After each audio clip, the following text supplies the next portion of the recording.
Guys, here in front of me I have the Acebeam X65 VN. I classify this light as a high output thrower. Lately I've gotten a lot of emails from a new customer honestly that ask me what's the best thrower, and for me honestly that's a very tough and vague question because there's no such thing as best. Every single light does something better than another. And there's typically two different types of thrower, a high output thrower and a dedicated thrower. This light right here is a high output thrower because it has multiple LEDs and basically more LED count, more output count. However, it also pairs that with very large reflectors. So it also throws very well. But to make things clear, I will compare this light with other throwers of different types so that we have a rough idea of what are all the different types of thrower out there. First off though, let's unbox, see what all this light is about, and then we'll do the comparison, okay? The light comes packaged in a cardboard box, cardboard hybrid metal box. It has metal clips, a metal aluminum trimming with plastic corners. The box is alright. It's better than most cardboard only boxes. So the box is okay for transport. It is not waterproof. It is not super strong. You can easily hit or punch and break the cardboard box here. So it's okay. It does the job transporting the light, but it's not a super durable box. So don't put the light in here and throw it all around because in my opinion, it probably doesn't hold up. Still better than most cardboard box, all right? In the box, we have a very nice quality flat lanyard, neck strap, shoulder strap. The clip seems to be made of very high quality. And this paracord material seems to be very high quality as well. So that's very good quality. Comes with a manual. The manual will be irrelevant because with my light, you're going to have driver VNX2, has my own circuit, my own user interface, so the manual will be tossed. The light comes with a adapter, an AC wall adapter, so that you can charge the light. Okay, let me pull the light out real quick. Don't mind the piece of tape on the light. I had it there so I know which light has been modded. There's a little pouch here with two large O-rings and two little O-rings. I imagine the little O-rings is for the DC plug here. I'll show you in a bit. There's two smaller O-rings and then two larger O-rings. There's also a silica gel pack. There's nothing else in the box. The box seems to be okay, pretty good padded. Like here, what I'm trying to say here is, look, this is made out of cardboard, not super strong or anything, but the foam does the jobs, protects the light all right, okay? Let's get rid of the box. So, let's first talk about the physical features before we go into the performance, shall we? Because then it'll be easier for us to compare the performance between this light and the other lights that I have to show.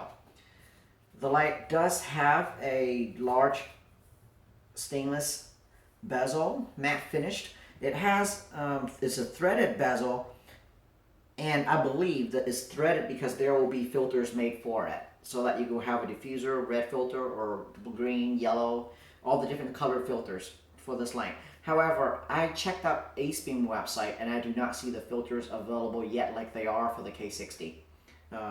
So I'm pretty sure they're going to have the filters coming soon, otherwise it wouldn't make any sense to have the stainless bezel here threaded on the inside. So that's a nice feature.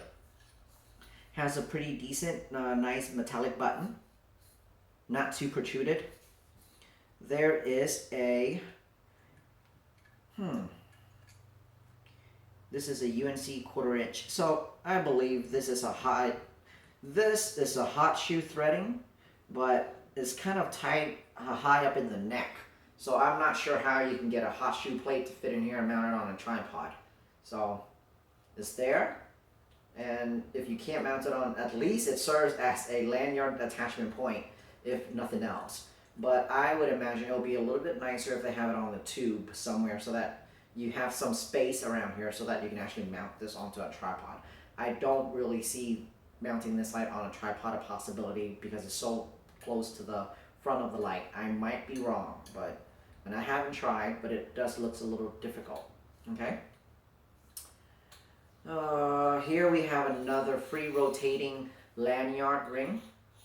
So you have two attachment points, one here and one here for the shoulder strap. And in the back here, they have another metal attachment ring here.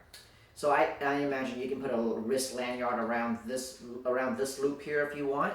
Otherwise, when you twist this off, it exposes the AC adapter charging port.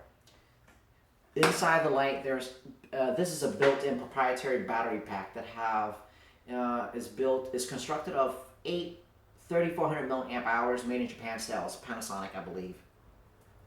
And the pack is a very good pack. Okay, it powers the light well. The light plugs in like so, and you can see here on this metal cap there's an O-ring. So this is where the two little O-rings are used for. Keeps water out of the charging port. And so far, I like this charging system much better than their original magnetic system. That system was just not very reliable. One thing I do like on this light is they put most of the nonsense prints on the back of the battery cap. For example, here it will say ROHS, CE, non-recyclable, serial number, and then the battery capacity, DC and 19. So they put all the junk prints that I usually don't care about on the back here. So that's pretty nice. They don't, at least they didn't put it on the side of the of the body, which ruins the aesthetic in my opinion. Okay, so the charging feature so far works great in all of the light that I've tested. Charge up the battery pack fine. The metal bezel here twists off, okay? However, you do not want to take it off because after I mod your light, I will situate everything correctly, and removing the stainless bezel here will make the glass and the reflector loose and out of place. So I do not recommend you removing the stainless bezel. If you plan to do that, send me an email first. Okay? This light is much better constructed than all of the original X60 series. The X60M, the X65 XML2 LEDs version. Those are just barely one step above budget level, in my opinion. Okay, so they perform great. The build quality just wasn't Acebeam quality until now. So recently, Acebeam has really kicked up their game with the X60, the K70, and now the X65 VN. And the build quality on this light, there's nothing I can fault at all. Is it Phoenix quality? No, not there yet. And why do I say that? I am not exactly sure because I cannot find anything yet that I fault it for being worse than Phoenix, but there's just something about handling a Phoenix that you feel maybe the anodization is a little stronger. I don't know. I can't put a finger to it, but it seems like the Phoenix is still a tiny bit better build quality than Acebeam, okay? But yeah, there's nothing that I can point a finger to and say that they need to improve in terms of build quality. So, build quality is good, very good. Heat sinking, the nicely finned. Is it a good looking light? I guess that varies. I think it's okay looking. I don't think it's very, very handsome. I'd rather have larger fins, but of course the smaller flip fins cools the light better. But you know, it's just a personal taste on appearance. And in terms of looks, I think the light's okay. Not great. Alright, so let's look at the business end here. There is a very large O-rings that keeps the water out. IPX6 water rating, I believe.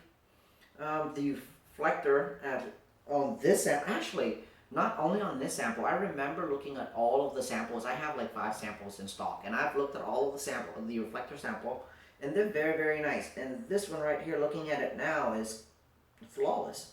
So, well, that is nice because I remember the X60 did not have flawless reflector. This one has flawless reflector. All of the LEDs are perfectly centered within their centering disc, so that is a huge plus.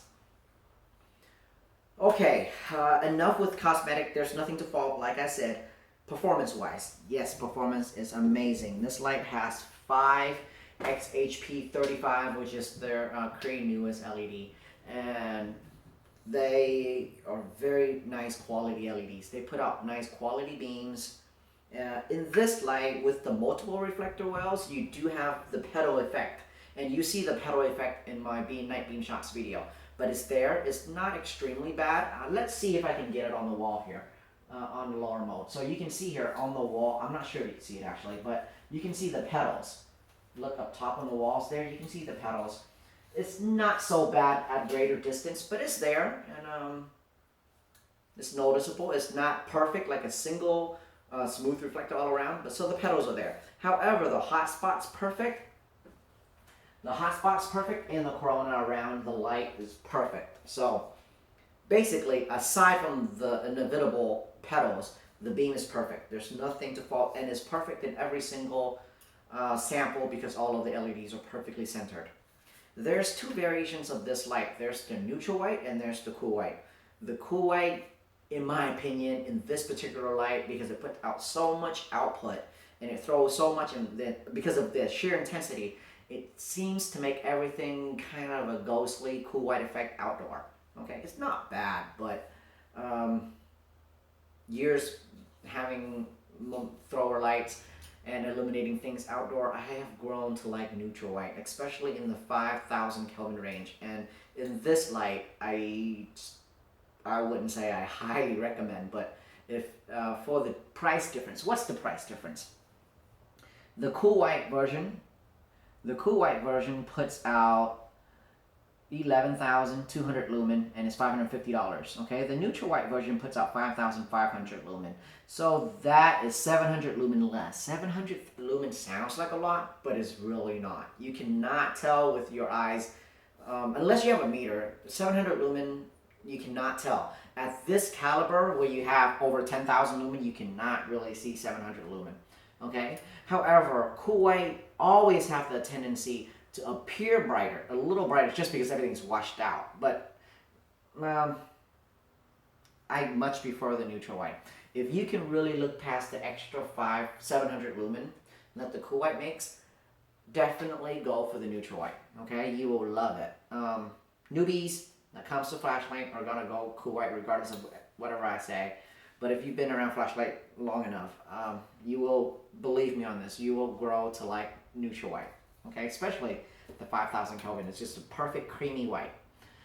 So what's the upcharge? Cool white's $550. The neutral white is $580. That $30 is money well spent. Okay. And look, you're not even losing a lot of throw. The cool white version throws 1,600 meters. The neutral white throws 1,575 meters. So you lose 25 meters of throw. That is nothing. You're throwing over 1.5 kilometers. So what's 25 meters? Nothing. Exactly nothing. So neutral white, I'm going to say that again and again because I strongly urge you guys to pay the extra $30 for the neutral white. It's just a really nice tint. I made a video showing the cool white tint versus the neutral tint, and I don't think the video does it justice. The neutral tint is just nicer in person. Okay?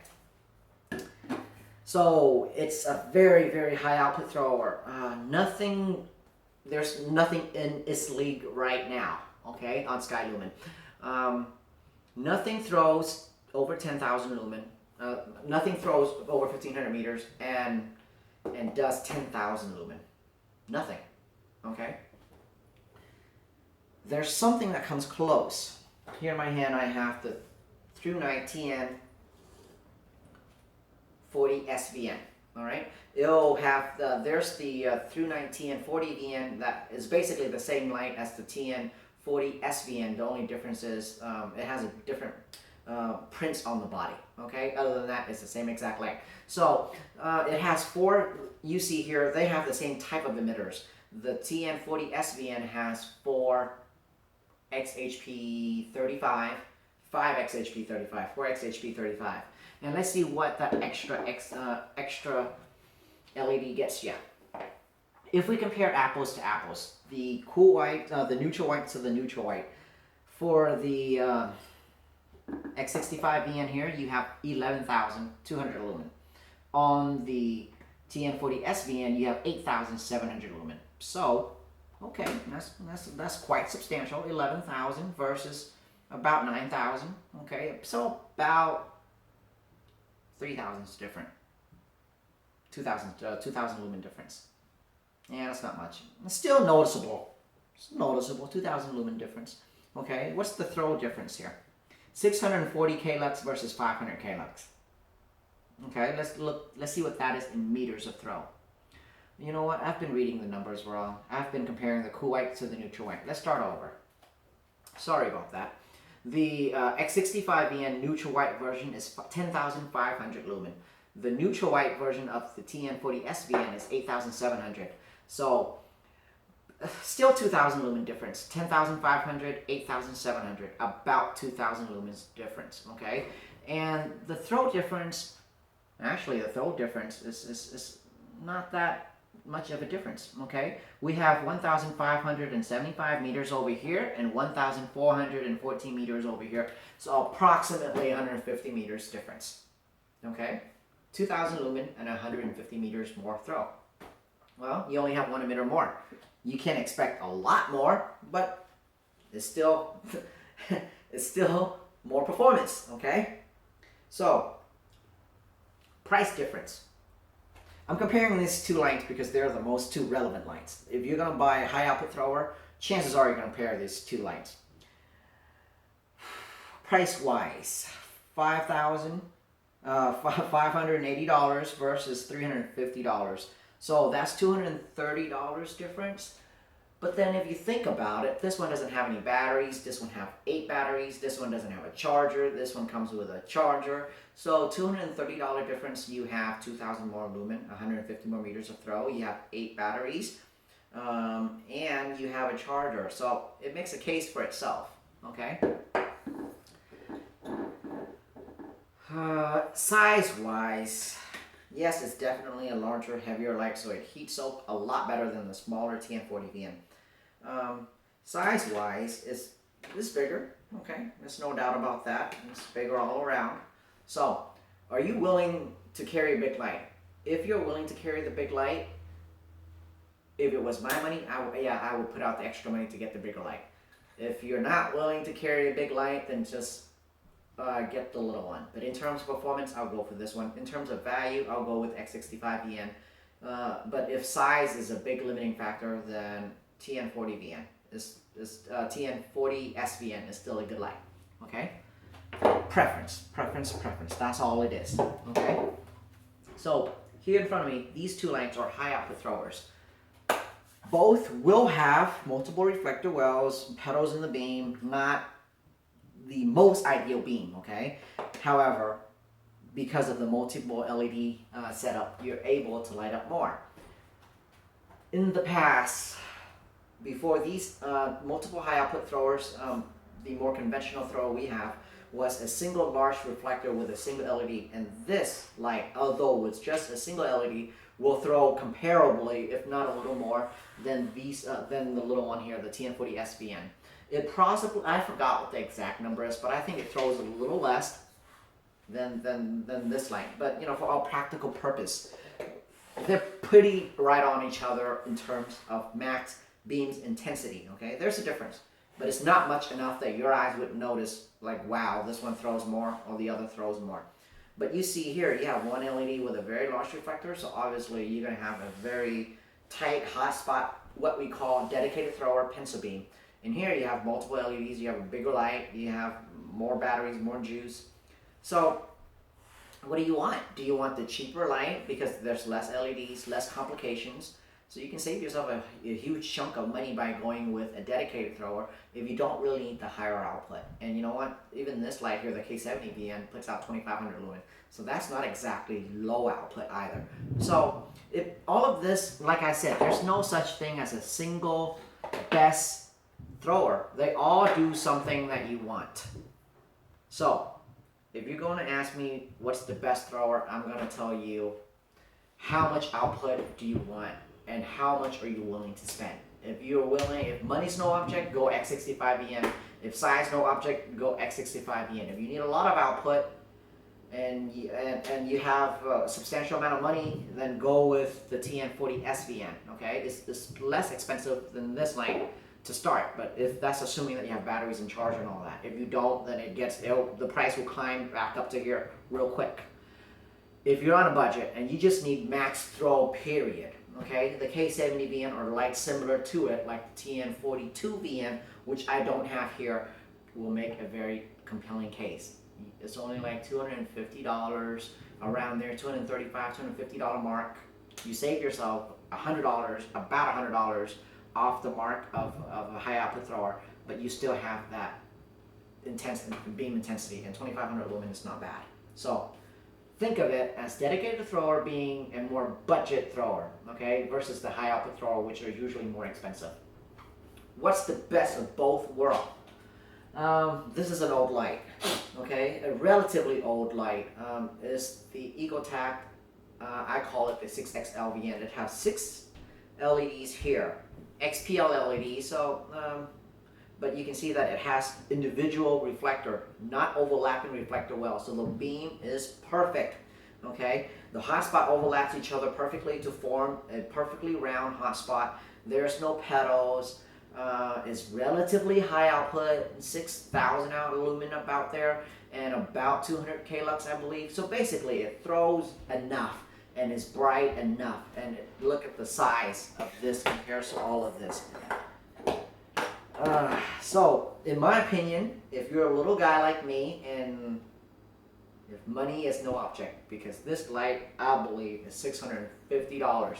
This big light right here, you think $580 is expensive? Try $650 for this little thing. So it's expensive, but it's my favorite light. It still is my favorite light just because I'm a smaller guy. It's easier for me to fit in my jacket pocket. So doesn't throw anywhere near these caliber, doesn't output near these caliber, but as a general purpose, all around portability wise aspect, this is the one I would recommend, 6XL VN.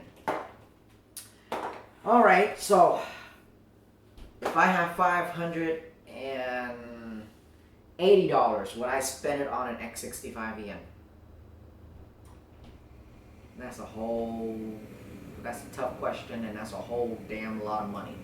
$580 is a lot of money. This light factory retails for $500. So for $580, you get driver VNX2 user interface, you get neutral white tint, a very nice neutral white tint, and on top of that, you get my Sky Lumen warranty. If something goes wrong, you send it to me, not over to China. So for that extra $80, yes, it makes it a value, in my opinion. It's a great value for the upgrade over the stock light. But $580 is a lot of money. Would I spend that much money on this light? God, I don't know. This thing is $650 and it's my favorite light. And if I have $650, I'll just buy this light. So if I'm okay with spending $650 here, I guess $580 okay. $580 is a lot of money. That's no doubt. But yeah, I think it's worth it because there's nothing in this league. Nothing throws that much. Nothing outputs that high. So yeah, it is what it is. You just pay for what you get. And the quality that Acebeam puts into this light is clearly a step up on all of their previous lights. So yeah, it's a good light. I do highly recommend it. Does it deserve an R recommended? You know what? I'm still thinking about this. I'm thinking about this. Yes, if it was like $400, hell yeah, okay? $580 is just a lot of money. And aside from money, I highly, highly recommend this light, okay? If I can just look past that it's a $580 light, yes, in terms of performance, it kicks ass. The battery pack, the charging features, everything, perfect, right on. So, it is what it is. That's all I have to say. Thank you. Let's line them up real quick so you can have one last look at the size difference, okay? X65 VN, K70 VN dedicated thrower, TM40 VN, high output thrower, similar to this one. They're both high output thrower. This one, amazingly, is also, I consider, a high output thrower, okay? 6,000 lumen is high output to me, okay? And 200K lux to me is a thrower. So, there you go, different size, different prices, and that's that. Really long video, but I wanted to bring this to you in a way that you can see comparison and makes more sense that way. Any other questions, put it in the comments and I'll get to you. Thank you.